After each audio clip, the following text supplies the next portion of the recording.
This is the Tajima TMEZ S1501C 15 needle single head embroidery machine. A feature-packed piece of equipment aimed at people looking to start an embroidery business hot out the gate, or for larger shops looking for something high-end for sampling or short runs. I've been using this machine for 3 months now. I've run over 800 pieces and 12 million stitches through it, so I've gotten the chance to see all of the good and bad that this machine has to offer, and we're gonna break that down today.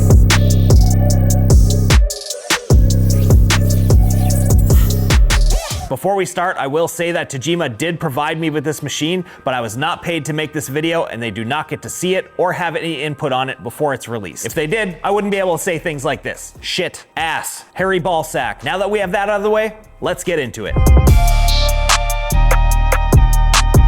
The TMEZ is the first of its kind using Tajima's ITM system, a completely automated upper thread tensioning system paired with a digitally controlled presser foot that makes producing high quality embroidery extremely easy and makes it more consistent between different operators, different materials, and different stitch types. It also has a 12.1-inch touchscreen control panel with a high capacity memory, a huge 14.2 by 19.7-inch sewing field that can handle pretty much anything that you can throw at it, a slim lower cylinder and trim back needle plate opening up your embroidery field on small things like caps, a picker-free trimming system for faster bobbin changes, preset and customizable direct command buttons to speed up your workflow, toolless and fast frame changes, an LED work light, and more. This machine is the top dog in their lineup and has all of the bells and whistles that anyone could ask for.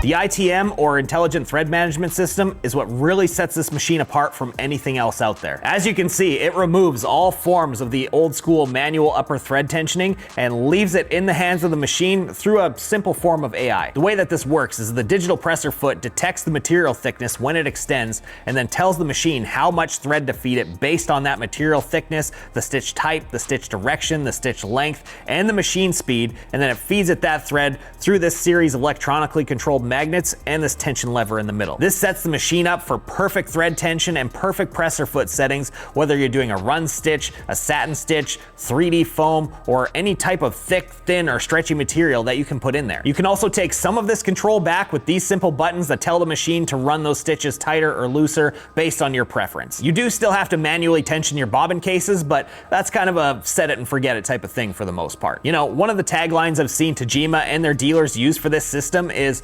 anybody can be an embroidery specialist. And I gotta say, I agree with that statement. I came into getting this machine with zero embroidery knowledge and was pumping out quality work within the first day, which you can see in this video that I made when I unboxed the machine and set it up. I've gained quite a bit of embroidery knowledge and experience since then because this machine runs for 8 hours a day, every single day in my shop. But for that first month, I was flying completely blind and didn't have a single issue, which kind of says a lot about it. I was running through hats, hoodies, jackets, nailing it every single time. My first time with 3D foam was literally perfect. I switched over to a 60 weight thread for some fine detail stuff, didn't affect anything. I even threw in some very thin, very stretchy type of material that some embroidery experts that I know were like, have fun with that. And the machine absolutely nailed it. First try, zero puckering on the design, and high detail. It's not 100% perfect. I have noticed that every once in a while it will throw a little group of loose stitches in a design for pretty much no reason at all, but most of the time this is easily fixed with a quick shot from the heat gun, and we've had minimal defective throwaways. This also allows for easier employee training and more consistency between operators if you have multiple staff in your business, because this system eliminates most of the user error that can happen with embroidery. I was able to train Ed, who is one of my employees here, who has zero embroidery experience and actually zero experience running any type of equipment in a shop like this. And in a very short time, he was running this machine completely on his own, and I would say within a week, there was no telling the difference between his work and my work. If you have a good digitizer and a little bit of common sense, this system is as simple as pushing a button and making money as far as I'm concerned.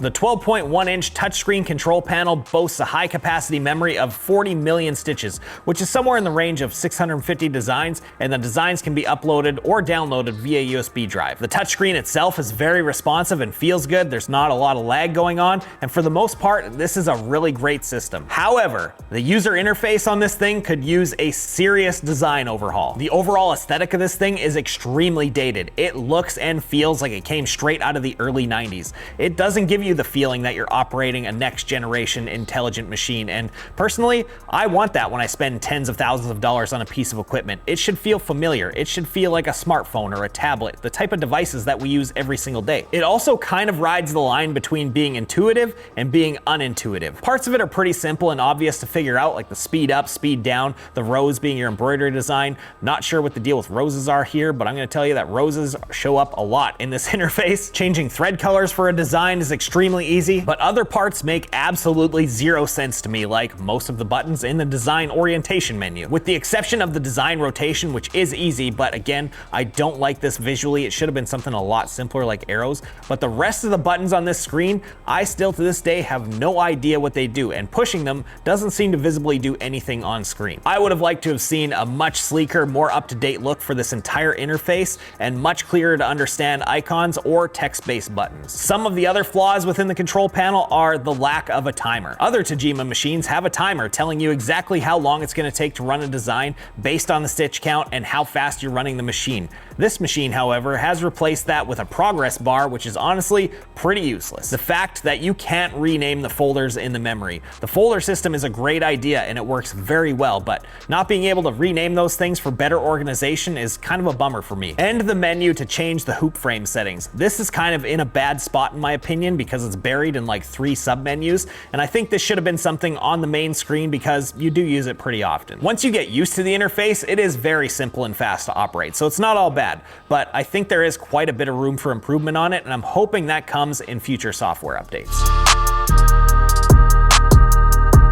The lower cylinder and trim back needle plate make this thing a ninja at cap embroidery. Combined with the slim profile on the back side of the head, you can run extremely close to the bill and to the crest of the cap without any distortion, so that you can run larger embroidery designs without worry. A lot of operators and their machines like to stick within that 2¼ inches tall max height range for safety's sake, and personally, I don't think that looks very good. I start all caps at 2½ inches tall, which I think gives it a little bit more of a balanced look, and depending on the cap and the crown height, you can go even further than that. One issue though that I have had is with the trimming system. We run this machine pretty hard every single day, and we've had the trim timing on it go out twice, requiring a tech to come down and fix it, and we've had to replace the trimmer blade once, which, considering the amount of miles on this machine, that shouldn't be happening that fast. Now, I'm not sure if this is something isolated to my machine or a larger, more widespread issue. I couldn't really find anything on the internet when I was looking around, but it's definitely something to be aware of. Luckily, we have a tech here locally in my city, with RB Digital being like 15 minutes away,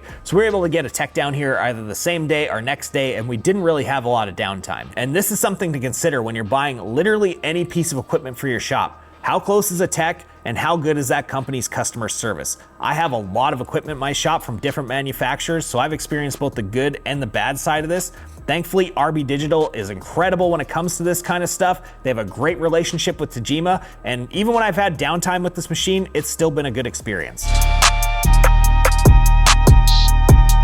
Last but not least, the burning question that everybody wants to know is the price. This machine comes in at a whopping $28,000 on average. I say average because prices fluctuate up or down depending on the import fees and where you are in the world, what distributor you use, delivery fees, training fees, all of the things that come with buying a piece of equipment like this. It could cost you $25,000 or it could cost you $30,000, so $28,000 is a good average to go off of. That being said, this thing is clearly on the very high end of single head embroidery machine pricing, but after personally using a machine that costs $13,000 or $14,000 less, if I had to do it all over again, I would gladly spend the extra money. I know there's some sticker shock with the price, but you also have to factor in things like build quality, ease of use, workflow, maintenance, downtime, and overall performance. When you're able to break all that stuff down and compare it against a machine that costs a lot less, the pros outweigh the cons of the price tag.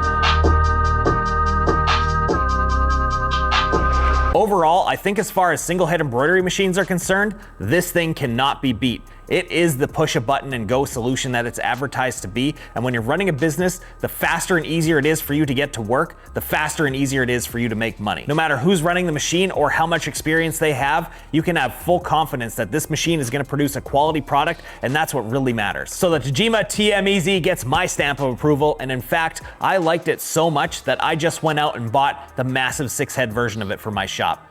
but more on that later. If you'd like to know more about this machine, I dropped a link to contact RB Digital in the description below, and if you decide to buy one of these machines through them, mention my name and you'll get $500 worth of free supplies to get you started. And if embroidery or screen printing supplies are all you need, use the code LS38 at checkout with RB Digital and you'll get yourself a discount. This thing has been kicking ass for me since the day that it showed up. Let me know what you think about this little beast in the comments. Smash that thumbs up button for me, subscribe to the channel if you haven't already. Thank you guys for watching. We'll see you again in the next one.